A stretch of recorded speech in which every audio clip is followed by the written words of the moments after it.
समझते हैं कि आखिरी 10 ओवर्स है, वो समझते हैं कि अगले 20-22 दिनों में काजी फायजीजा साहब ने रहना है। दिनों में सड़क को गर्म करके इतना प्रेशर बनाओ कि आगाज़ में ही अगर ये आइनी तरामीम पेश भी हो जाएं और मंजूर भी हो जाएं और मौलाना साहब के ताबुन से हो जाएं और उसके नतीजे में आइनी अदालत भी बन जाए। रहीम अस्सलाम वालेकुम। आइनी तरामीम जिनका बहुत चर्चा है, उनका क्या मुस्तकबिल होगा, होंगी या नहीं होंगी, अगर होंगी तो कब होंगी और उसमें क्या होगा। जिस केस का आज बाकायदा आगाज़ हो गया 63 है, वो क्या है और उसका क्या अंजाम होगा। और दुनिया में जो एक नई सूरत इस पर डेवलप हो रही है, फ़लस्तीन के हवाले से, गज़ा के हवाले से, लबनान के हवाले से, हसन नसरुल्लाह साहब की शहादत के बाद ये मामला किस तरफ जा सकता है, इन सवालात के जवाब तलाश करने की कोशिश करते हैं। लेकिन इससे पहले आज ये कहना है कुछ हमारे दोस्तों का, सिद्दीक जान साहब हमारे भाई हैं, वो ये कहते हैं कि अली अमीन गंडापुर साहब जब आज मिले इमरान खान साहब से, तफसीली मुलाकात हुई है, तो उसमें एक बार फिर गंडापुर साहब ये पैगाम लेकर गए हैं कि 4 तारीख का जो डी चौक का जो धरना है या डी चौक का जो जलसा है उसको मौखर कर दिया जाए, वो किसी का पैगाम लेकर गए। देखते हैं इसमें ऑफिशियल वर्ड क्या आता है। और सिद्दीक जान साहब इस साथ में ये भी कहते हैं कि अगर इमरान खान साहब ने ये बात मान ली तो बहुत पछताएंगे वो बाद में। अब इस पर ऑफिशियल वर्जन क्या आता है कि जी खान साहब को ये कहा गया है या नहीं, या खान साहब ने जवाब में क्या कहा है, वो तो देखते हैं। लेकिन इसमें एक दो बातें तो तय हैं, वो ये कि कल की तारीख तक तो इमरान खान साहब ना सिर्फ ये कि इस बात पर कन्विंस थे, बल्कि बहुत ज़्यादा कन्विंस थे, उतना कन्विंस थे जितना पहले कभी भी कन्विंस नहीं थे कि अभी हमें अगले 20 दिनों में सड़क को बहुत गर्म रखना है। वो समझते हैं कि आखिरी 10 ओवर्स है, वो समझते हैं कि अगले 20-22 दिनों में काजी फायजीजा साहब ने रहना है किसी भी सूरत में या नहीं रहना है, आइनी तरमीम होनी है या नहीं होनी है, सब अगले 20 दिनों में तय होना है। इसलिए इन 20 दिनों में सड़क को गर्म करके इतना प्रेशर बनाओ कि अपने मतलूबा मकासद कुछ ना कुछ हासिल हो सकें। और हो सकता है कि अगर ये बात ये जो ठीक है, अगर कि वाकई कोई पैगाम लेकर गए कि जनाब आप जलसे को आगे मौखर करें, तो खान साहब को फिर ये महसूस हुआ होगा कि इसका मतलब प्रेशर कुछ बना है। अब वो जितना पैशनेट वो थे इस बारे में और जितना उन्होंने उस इसरार के साथ अली अमीन गंडापुर साहब को कहा था कि आपने डी चौक पहुंचना ही पहुंचना, ये कल अली अमीन गंडापुर साहब को पैगाम पहुंचा दिया गया था कि आपने डी चौक पहुंचना ही पहुंचना है 4 अक्टूबर को। ये पैगाम भी पहुंचा दिया गया था कि अब ये जलसा ऐसा नहीं होगा कि बस 6 बजे 7 बजे गवर्नमेंट जब कहे तो ख़त्म करना है, नहीं, जलसा अब अपने एहतजाजी जलसा अपने टाइम पर ही ख़त्म करना है। तो जितने वो पैशनेट थे इस बारे में, क्या अब वो अपनी उस बात से पीछे हटेंगे, ये देखना है। हैरत होगी मुझे अगर वो पीछे हटते हैं, लेकिन देखते हैं कि क्या खबर आती है वहाँ से, अभी मालूम हो जाएगा। तो ये तो पाकिस्तान तहरीक इंसाफ के हवाले से ये खबर है। आइनी तरामीम होंगी या नहीं होंगी, इसका जवाब ये लगता है हमें कि आइनी तरामीम हो जाएंगी। हैरत नहीं होनी चाहिए अगर आइनी तरामीम बहुत जल्द हो जाएं। और आज अगर अक्टूबर का महीने का आज आगाज़ हो गया है, तो अगले हफ्ते के आगाज़ में ही अगर ये आइनी तरामीम पेश भी हो जाएं और मंजूर भी हो जाएं और मौलाना साहब के ताबुन से हो जाएं और उसके नतीजे में आइनी अदालत भी बन जाए, तो इस सब पे कम से कम मुझे कोई बहुत ज़्यादा हैरानी नहीं होगी। लगता ये है कि चीज़ें उस समत यकीनन बढ़ रही हैं, और उस समत भी बढ़ रही हैं कि जहाँ पर इस बात पर भी हैरत नहीं होनी चाहिए अगर उस आइनी अदालत के पहले चीफ जस्टिस जनाब काजी फाइज ईसा साहब बन जाएं। इस सारे मामले में गवर्नमेंट साइड से जो लूज़र है सबसे बड़ी, वो मुझे लगता है PMLN है, कि जिसने वो ये मुहावरतन, अब अपनी बात समझाने के लिए मुहावरा सिर्फ कह रहा हूँ कि होता है ना 100 जूते भी 100 प्याज भी, कि इतनी यानी कोई नेक नामी तो नहीं कमाई कि इजलास भी बुलाया, इतने बजे नहीं, इतने बजे, इतने बजे नहीं, इतने बजे ये कर लेते हैं वो कर लेते हैं, और फिर हाथ भी कुछ नहीं आया। एक तरफ ये भी नेक नामी नहीं कमाई कि साहब आप देखिए, आप तो क्या सियासी जमात होने का दावा करते हैं और आप जो है वो पता नहीं कहाँ किसके कहने पे आप हमेशा चीज़ें करते रहते हैं, और फिर मतलूबा हदफ भी हासिल नहीं हो सका। और इस सारे मामले की जो सबसे बड़ी जो विनर है वो मौलाना फजलुर रहमान साहब की जमात है और पाकिस्तान पीपल्स पार्टी है। आप सोचिए, आज से 40, 50, 60 दिन पहले मौलाना साहब के जिस घर पे वीरानी थी, इस एतबार से कि PTI के लोग तो आ रहे थे बार बार, लेकिन सिर्फ PTI वाले ही आते थे, आज जो है वो वज़ीर आज़म हाउस से ज़्यादा या किसी भी और हाउस से ज़्यादा उन मौलाना के घर पे कभी मोहसिन नकवी साहब निकलते हैं, इधर वो निकले नहीं होते तो असद खैसर साहब पहुंच जाते हैं, वो निकले नहीं होते तो बैरिस्टर गौर साहब पहुंच जाते हैं, वज़ीर आज़म साहब इतनी मरतबा आ चुके हैं। तो मौलाना साहब बहुत रेलेवेंट हुए हैं। मौलाना साहब ने आगे के लिए भी ये पैगाम पहुँचा दिया है कि भाईजान हमारे साथ वो नहीं करना जो आपने किया है, कि जब अगर मामला सारे चल ही रहे थे तो आप हमें भूल गए जब पार्टी ऑन थी, तो आइंदा ये गलती ना कीजिएगा, वरना फिर हम भी फिर ये करेंगे। तो ये पैगाम भी पहुंचा दिया है। लेकिन मेरी राय में बहरहाल आज की तारीख में मौलाना साहब और खान साहब कितने एक दूसरे से करीब आ गए हों, हम ये कैसे भूल सकते हैं इस हकीकत को कि मौलाना साहब का इंतखाबी सियासत में सबसे बड़ा कॉम्पिटिटर है कौन? वो इमरान खान साहब ही तो है। मौलाना साहब की इंतखाबी सियासत को सबसे ज्यादा नुकसान पहुंचाया किसने? नून ने पहुंचाया क्या? नहीं। पीपल्स पार्टी ने पहुंचाया क्या? नहीं। पीटीआई ने पहुंचाया है।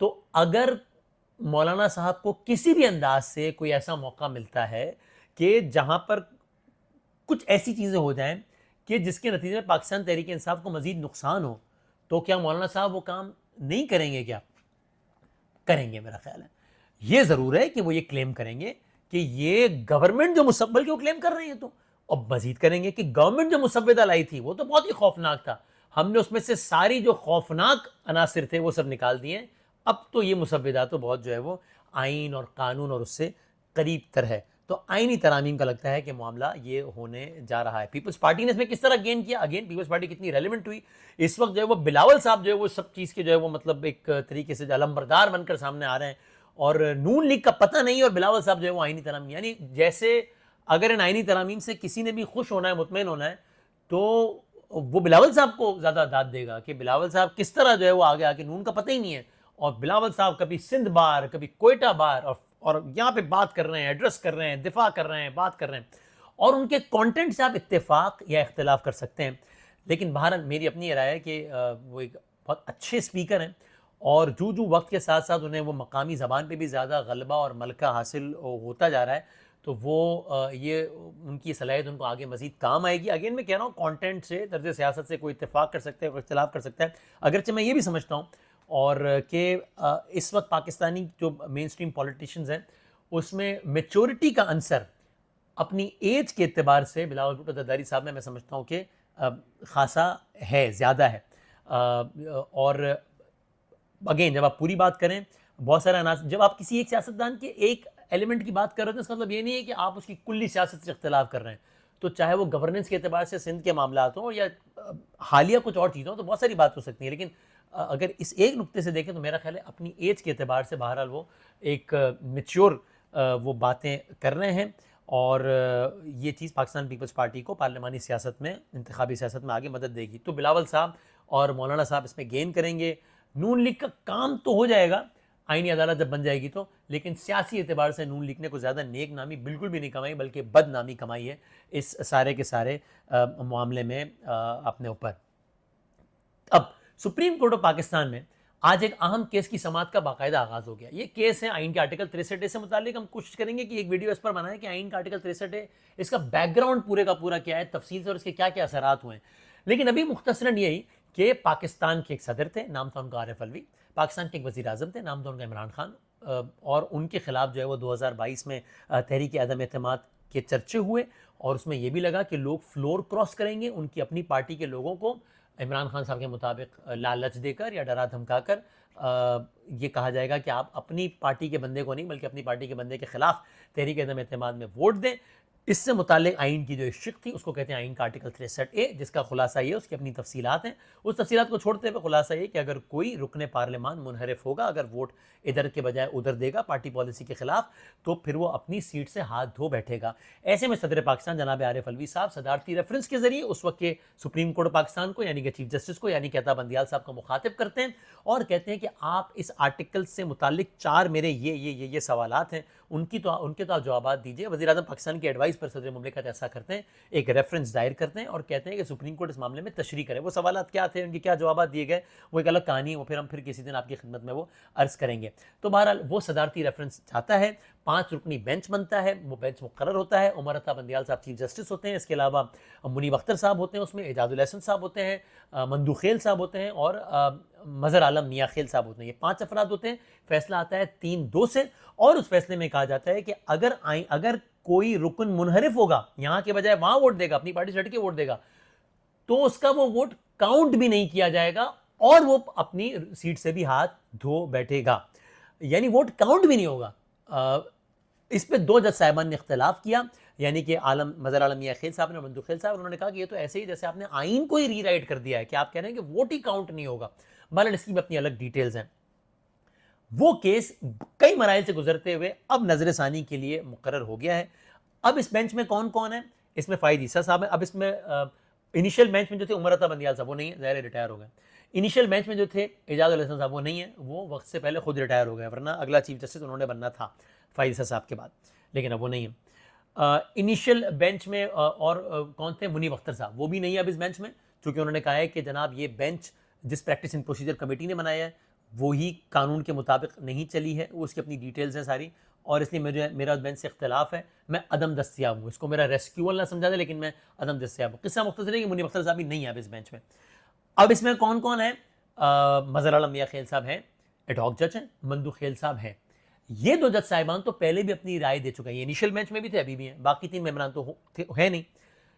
ये दो तो पहले अपनी राय दे चुके हैं इस बारे में कि 63A को वो समझते हैं कि इट इज इक्विवेलेंट ऑफ री राइटिंग द कॉन्स्टिट्यूशन। ये सुप्रीम कोर्ट के इनिशियल फैसले से इत्तेफाक नहीं करते। अब बाकी 3 जज साहिबान रह गए, अमीनुद्दीन साहब भी आ गए, अफगान साहब भी आ गए और फ़ाइज़ साहब भी आ गए।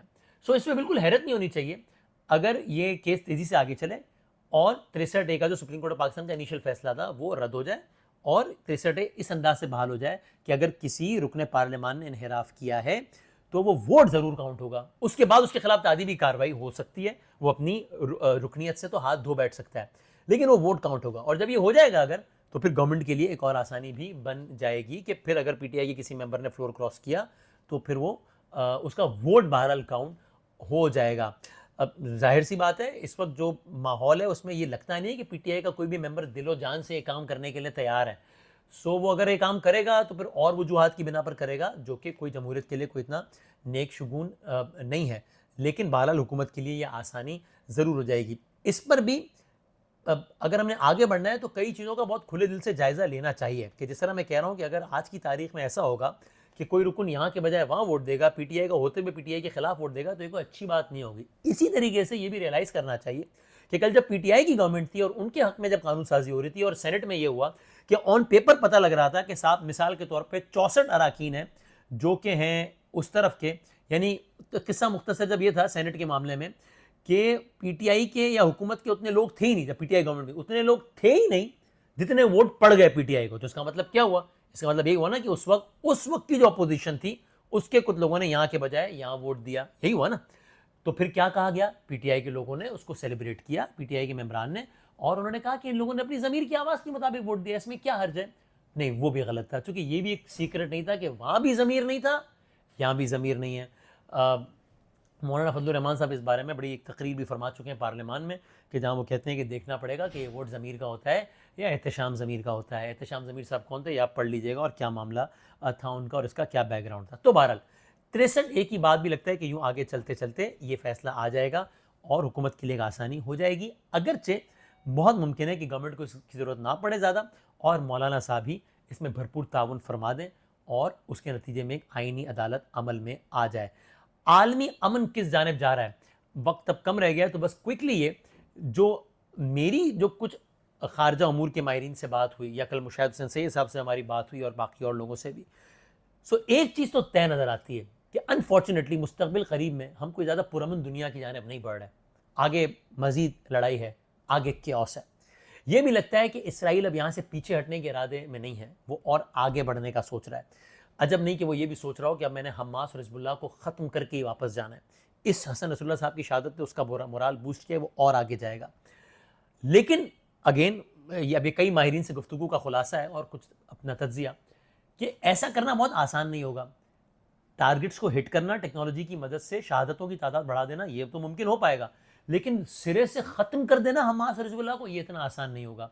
फिर रेजिस्टेंस भी आएगी और फिर जब अगर उसको ये करना है तो उसके लिए वो भी अपनी जंग का दायरा वसी करेगा, लबनान के अंदर भी ज़मीनी एतबार से जो किसने कर दिया है, और फिर और मुल्क भी लपेट में आएंगे। फिर शाम भी महफूज नहीं रहेगा, यमन भी नहीं रहेगा, फ़लस्तीन तो वैसे ही नहीं है। तो बात फैलेगी, बात बढ़ेगी, यहाँ से रेजिस्टेंस होगी, क्योस होगा, लड़ाई होगी। लेकिन इनमें सबसे अहम बात यह है कि कई माहिरीन ये कहते हैं कि बहरहाल ये सब कुछ सेकेंडरी है, ये सब बहाना है, असल में ईरान निशाना है। और इस वक्त ईरान एक ऐसे मखमसे में है कि जहाँ पर अगर वो रिएक्ट करता है तो ये ऐसा लगता है कि एक ट्रैप है। ये मुशाहिद हुसैन सैयद साहब के अल्फाज में दोहराता हूँ, कहते हैं एक ट्रैप है ईरान के लिए कि जहाँ ये चाहता है इसराइल कि कुछ वो रिएक्ट कर दे ताकि ऐसा रीज़न बन जाए, मिल जाए कि जिसमें फिर अमेरिका और ईरान मिलकर ईरान के खिलाफ चढ़ाई कर दें, और जहाँ वो नहीं करता है अगर कोई जवाबी कार्रवाई तो फिर तनकीद का सामना करना पड़ता है कि इतनी बातें हो रही हैं और आप कुछ कर ही नहीं रहे, आप सिर्फ बातें ही करते हैं। उन्होंने इस्माइल हानिया को शहीद कर दिया, हसन नसरुल्लाह को शहीद कर दिया। तो बहरहाल ये एक इसमें बुरी खबर इसमें यह है कि कोई ये दुनिया पुरअमन दुनिया नहीं होगी और मज़ीद इसमें क्योस होगा। मैं अगेन मुशाहिद साहब के अल्फाज का सहारा लूँ तो वो कहते हैं मुझे अपनी ज़िंदगी में अमन होता नज़र नहीं आता है इस दुनिया में। फिर इसके और बहुत सारे जो इम्पैक्ट होंगे वो इसके अलावा है। मशरिक़ वुस्ता अगर न्यूक्लियराइजेशन की जानिब बढ़ रहा है, अगर ईरान अब ज़्यादा मुस्तादी के साथ एटम बम के उसूल के लिए बढ़ेगा, और अगर मशरिक़ वुस्ता तेल का गढ़ जहाँ वहाँ पर ये सारी चीज़ें होंगी, किसी न किसी तरीके से सऊदी अरब रेलिवेंट हो जाएगा, अगर ये सारी चीज़ें होंगी तो फिर तेल की तरसील, तेल की कीमत, ये सब में भी इजाफा होगा। थोड़ा सा तो हो भी गया 0.94%, और जब वो होगा तो इसका मतलब हमारे जैसे मुल्क के जिनका इंपोर्ट का बिल ही उसका एक बहुत बड़ा हिस्सा ऑयल इंपोर्ट बिल होता है, और जब तेल महंगा होता है, पेट्रोल महंगा होता है, तो टमाटर तक महंगा होता है, हर चीज़ महंगी होती है ट्रांसपोर्टेशन कॉस्ट की वजह से और XYZ फैक्टर्स की वजह से। तो फिर ये पूरी दुनिया में महंगाई का एक नया रेला, वो एक अलग इसका एंगल है। तो बहरहाल ये सारी सूरत हाल है। Last but not the least, मत भूलिए नेतन्याहू इसराइल का वो जिसने अपनी दाखिली सियासत को बहुत दवाम बख्शा है ये सारे काम करने से। अगर ये सब कुछ नहीं होता तो पॉलिटिकली रेलेवेंट हो गया था नेतन्याहू, उसने आपको सियासी तौर पर जिंदा रखा है at the cost of so many lives. वो अक़वाम मुत्तहिदा में खड़े रहकर एक काम करता है, जब वो ये काम करता है उसका मतलब इसमें मैसेजिंग है। वो 2 मैप्स निकालता है दुनिया के और उसमें कहता है कि ये ममालिक गोया ब्लेसिंग्स हैं, नेमत हैं ये, और ये ममालिक कर्स हैं, लानत हैं। और उन दोनों नक्शों में फ़लस्तीन सफ़े हस्ती में नहीं होता, फ़लस्तीन का कोई भी हिस्सा, वो उसको इसराइल का ही पार्ट दिखाता है दोनों नक्शों में। एक ये मैसेज। और दूसरा, जिन ममालिक को कहता है कर्स हैं, उनमें क्या होता है, कौन से ममालिक शामिल होते हैं? ईरान, इराक, लबनान और गालिबन शाम, अगर मैं सही याद पड़ रहा है तो। और जिन ममालिक को कहता है ब्लेसिंग्स, उनमें मिस्र, सूडान, हिंदुस्तान। मत भूलिए कि जब 7 अक्टूबर का हमला हमास ने किया था, सबसे पहले जिस आलमी लीडर ने मजम्मत की थी उस हमले की हमास से, वो नरेंद्र मोदी ने की थी। तो हिंदुस्तान और इसराइल भी एक नई हाइट्स को छू रहे हैं इत्तेहाद के, जिसके दायरे पाकिस्तान पर असरात हैं। पाकिस्तान का नेबर है हिंदुस्तान, और पाकिस्तान के खास नौयत के ताल्लुकात हैं हिंदुस्तान से। तो उस नक्शे में जिनको नेतन्याहू ब्लेसिंग कहता है, उनमें मिस्र, सूडान, हिंदुस्तान और सऊदी अरब।